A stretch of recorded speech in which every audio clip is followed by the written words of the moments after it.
ஓம் அகிலாண்டேஸ்வரியே போற்றி, அகிலத்தை ஆள்பவளே போற்றி போற்றி. நல்லதே நினைப்போம், நல்லதே விதைப்போம். அம்மன் அருள்வாக்கு குழந்தைகளுக்கு இந்த அம்மன் தாயின் ஆசீர்வாதங்கள் எப்பொழுதுமே முழுமையாக கிடைக்கும். என் அன்பு பிள்ளையே, உன் வாழ்க்கை துணையோடு இத்தனை நாட்களாக சந்தோஷமாக இருந்த போதிலும் சில நாட்களாகவே மிக பெரிய கஷ்டங்களை எல்லாம் உனக்கு அவர்கள் கொடுத்து கொண்டிருக்கிறதும், மனதிற்குள் எப்பொழுதுமே ஏதோ ஒரு தவிப்பை என் குழந்தை உனக்கு இருந்து கொண்டே இருக்கின்றது. எந்த நேரமும் எதையோ ஒன்றை இழந்து விட்டது போன்ற உணர்வு உனக்குள் நீங்காமல் உன் மனதில் இருந்து கொண்டிருக்கிறது. என் பிள்ளையே, எந்நேரமும் ஒரே ஒருவரை பற்றி மட்டுமே சிந்தித்து கொண்டிருக்கிறாய். உன்னுடைய கனவுகள் எல்லாம் அந்த ஒருவர் மீது மட்டுமே இருக்கின்றது. வேறு எங்கிலும் உன்னுடைய கவனம் செல்லவில்லை. வாழ்க்கையை பற்றிய பயம் அதிகமாக உனக்கு வந்துவிட்டது. நாம் உயிராக இருந்த உறவு இப்பொழுது நம்மிடம் இருந்து சிறிது தூரம் விலகி இருக்கிறது. அதற்கு காரணத்தையும் தெரிய முடியாமல் பிரச்சனைகளுக்கான சூழ்ச்சிகள் என்னவென்று அறியாமல் என் பிள்ளை தவித்து நிற்கின்றாய். சூழ்ச்சிகள் என்று அம்மா சொன்னவுடனே விழித்து பார்க்கின்றாய். நம் உறவு பிரிவதற்கு அப்படி என்ன சூழ்ச்சிகள் நம்மை சுற்றி இருக்கப் போகின்றது என்று. என் தங்கமே, நிச்சயமாக இந்த அன்பு பிரிந்ததற்கு மூன்றாவது ஒருவருக்கு நிச்சயம் தொடர்பு இருக்கிறது. ஏனென்றால் என் குழந்தை, நீ எப்பொழுதுமே உண்மையான ஒரு அன்பை வெளிப்படுத்துகின்றாய். ஆனால் அங்கிருந்து கிடைக்கின்ற அன்பு அதற்கு ஏற்றதாக இல்லை என்கின்ற பொழுது நிச்சயமாக என் குழந்தையினுடைய மனது மிகவும் வேதனையடைந்து விடுகிறது. என் தங்கமே, எப்பொழுதுமே உன்னை பற்றி பெருமையாக பேசாத வாய் இன்னொருவரை பற்றி பெருமையாக பேசுகிறது என்றால் என் பிள்ளை மனதிற்குள் என்ன நினைக்கின்றாய்? நமக்கு கொடுக்காத முக்கியத்துவம் இன்னொருவருக்கு கொடுக்கின்றார்கள் என்றால் நாம் இந்த வாழ்க்கையில் இதுநாள் வரை இருந்து என்ன பலனை கண்டிருக்கின்றோம் என்று என் குழந்தை நீ மனவேதனை அடைகின்றாய்.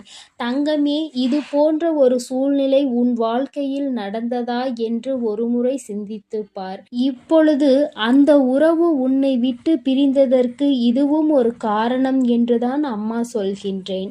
என் தங்கமே, ஒருவரை பற்றி பெருமையாக பேசும் பொழுது உன் மனதிற்குள் ஏற்பட்ட தாக்கம், நீ அதனை வெளிப்படுத்திய உணர்வுகள் எல்லாம் சிறிது குழப்பத்தை உன் குடும்பத்திற்குள் ஏற்படுத்தி இருக்கிறது. அப்படி என்றால் இந்த பிரிவினைக்கு யார் காரணம்? அந்த மூன்றாவது நபர்தான் என்பதை இப்பொழுது புரிந்து கொண்டாயா? என் குழந்தையே, எப்பொழுதுமே உறவுகளுக்குள் பிரிவு என்பது சிறு பிரச்சனைகளில் தொடங்கிதான் முடிகிறது. சிறு பிரச்சனையாக இருக்கும் பொழுது அதை நீ கண்டுகொள்ளாமல் விட்டுவிட்டாய். ஆனால் நாளுக்கு நாள் வேறு ஏதாவது பிரச்சனைகள் வரும்பொழுது உன் மனதிற்குள் இந்த எண்ணங்கள் மட்டும் அழியாமல் இருந்து கொண்டிருக்கிறது. அன்று நம்மை இன்னொருவருடன் ஒப்பிட்டு பார்த்து நம்மை தாழ்த்தி பேசியவர்கள்தானே என்று நீ நிச்சயமாக நினைக்கின்றாய். என் தங்கமே, ஒருவரோடு ஒருவரை ஒப்பிட்டு பார்க்க கூடாது என்பது உண்மைதான். ஆனால் உன்னுடைய உண்மையான அந்த உறவு எதையுமே காரணமாக வைத்து இதை செய்யவில்லை. மனதிற்குள் உன்னை விட்டு பிரிய வேண்டும் என்று எண்ணமும் இல்லை. ஏதோ ஒரு சூழலில் அது நடந்துவிட்டது. அதற்காக உன்னிடம் மன்னிப்பு கேட்டு விட்டார்கள். ஆனால் என் குழந்தை, உனக்கு அதை மன்னிக்கும் மனப்பக்குவம்தான் இல்லாமல் மாறிவிட்டது. ஏனென்றால் அந்த சூழ்நிலையை உன்னால் சகித்து கொள்ள முடியவில்லை. என் பிள்ளை இதனால் மனவேதனை அடைந்ததோடு மட்டுமல்லாமல் வாழ்க்கையில் இருந்து சிறிது தூரம் விலகி நிற்கும்படி ஆகிவிட்டது. இதனால் என் பிள்ளை இப்பொழுது என்ன செய்வது என்று அறியாமல் திகைத்து நின்று கொண்டிருக்கிறாய். இப்படியே இருந்து கொண்டிருந்தால் இந்த வாழ்க்கை எங்கு சென்று முடியுமோ என்று என் குழந்தைக்கு மன அழுத்தங்கள் அதிகமாகிவிட்டது. என் தங்கமே, வாழ்க்கையில் எப்பொழுதுமே பொறுமை என்பது எல்லோருக்கும் அவசியம். அதுவும் குடும்ப வாழ்க்கை என்ற ஒன்று வந்துவிட்டால் அது மிகவும் அவசியம். என் தங்கமே, அதுபோலதான் சகிப்புத்தன்மையும். எந்த ஒரு விஷயம் நடந்தாலும் ஒருவருக்கொருவர் சகித்து கொண்டு செல்ல வேண்டும் என்றுதான் அம்மா சொல்கிறேன். என் குழந்தையே, அதற்காக எத்தனை தவறுகள் செய்தாலும் அதை சகித்து கொள்ள முடியுமா என்று நீ நினைக்கலாம். என் தங்கமே, சகித்து கொள்ள பழகிவிடுவாயானால் அது உனக்கு எளிதாக மாறிவிடும்.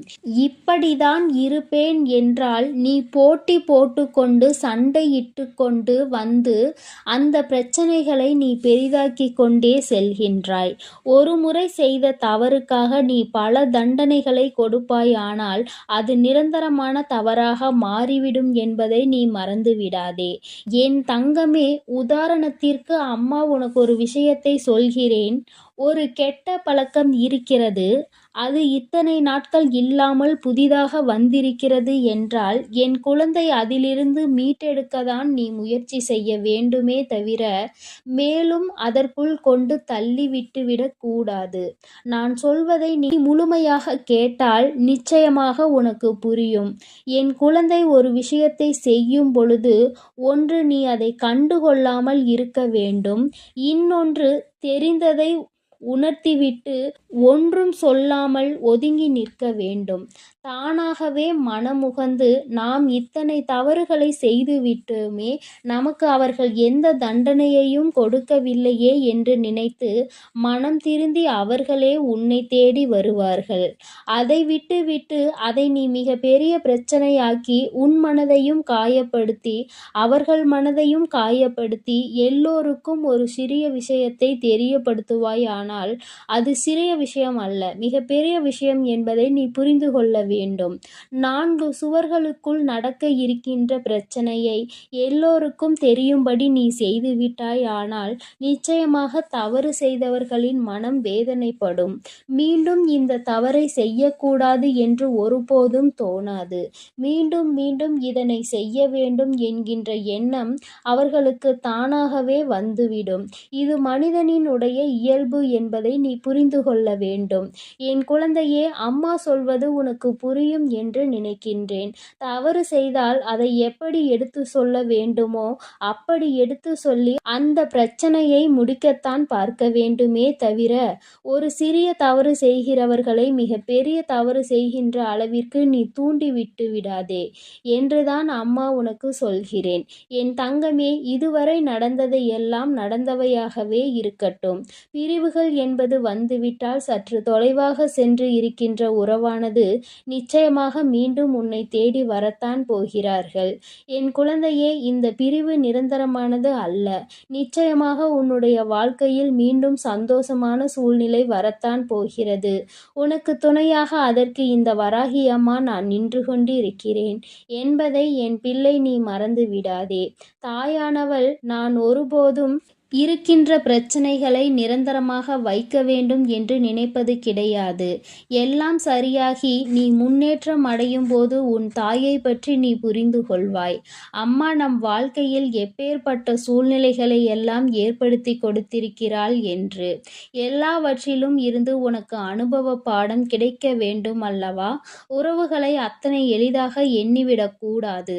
அதுவும் வாழ்க்கை துணையாக இருக்கின்ற உறவு, உயிரான உறவு என்று ஒன்று இருக்கும் பொழுது அவர்களின் உணர்வுகளை புரிந்து அதற்கு ஏற்றாற் போல நடந்து கொள்ள வேண்டும். நீ அப்படி நடக்க தொடங்கினால் தானாகவே அவர்களும் இது போன்ற நடக்க தொடங்கி விடுவார்கள். தானாக மரியாதை கிடைக்கும் பொழுதுதான் தானும் மரியாதை கொடுக்க வேண்டும் என்ற எண்ணம் எல்லோருக்கும் வரும். உனக்கு அப்படித்தானே என்பதை முதலில் புரிந்துகொள். யாரிடமும் ஒருபோதும் உன்னுடைய உயிரான உறவை விட்டு கொடுக்க கூடாது. எப்பேற்பட்ட சூழ்நிலை வந்தாலும் சரி, அந்த சூழ்நிலையில் இருந்து உன் உயிரான உறவை நீ மீட்டெடுக்கத்தான் நினைக்க வேண்டுமே தவிர ஒருபோதும் அதோடு சேர்ந்து பிரச்சனைகளில் பங்கெடுத்து கொள்ளாமல் ஒதுங்கி நிற்க நினைக்காதே. எந்த ஒரு சூழ்நிலையிலும் நீ அவருக்கு கை கொடுக்கின்றாயோ அதுபோல அவரும் உனக்கு கை கொடுத்து ஆபத்து சூழ்நிலையில் இருந்து உன்னை காப்பாற்ற உன்னை தேடி ஓடி வருவார் என்பதை நீ மறந்து விடாதே. என்னுடைய குழந்தையின் வாழ்க்கையில் நிச்சயமாக நல்ல நிலைமைக்கு மாறத்தான் போகின்றது. அதற்கு இந்த வராகியானவள் உன்னோடு இருப்பேன் என்பதை மறந்து விடாதே. எல்லாவற்றையும் சகித்து கொண்டும் பொறுத்து கொண்டும் வாழ்க்கையை சில காலம் நீ நடத்திவிட்டால் மீண்டும் அந்த வாழ்க்கை ஒருபோதும் உன்னை விட்டு செல்லாது. கஷ்டங்கள் முதலில் அதிகமாக இருக்கும். தாங்கிக் கொண்டு விட்டால் அதன் பிறகு உனக்கான சந்தோஷங்கள் நிச்சயமாக உனக்காக காத்து கொண்டிருக்கும். புதிதாக ஒரு விஷயத்தை பழகும் பொழுது கற்றுக்கொள்வது சற்று சிரமம்தான். ஆனால் அதுவே வாழ்க்கை என்று ஆகும் பொழுது அது உனக்கு பழகிவிடும். சந்தோஷமான வாழ்க்கையாக உனக்கு ஏற்றாற்போல அதை நீ மாற்றிக்கொள்ளும் சக்தி உனக்குள் இருக்கிறது. என் அன்பு பிள்ளையே, அதனால் நீ எதை நினைத்தும் கலங்காதே, எதற்காகவும் வருந்தாதே. என் அன்பு பிள்ளைக்கு இந்த அம்மன் தாயின் அன்பும் ஆசீர்வாதமும் முழுமையாக கிடைக்கும். ஓம் அகிலாண்டேஸ்வரியே போற்றி, அகிலத்தை ஆள்பவளே போற்றி போற்றி.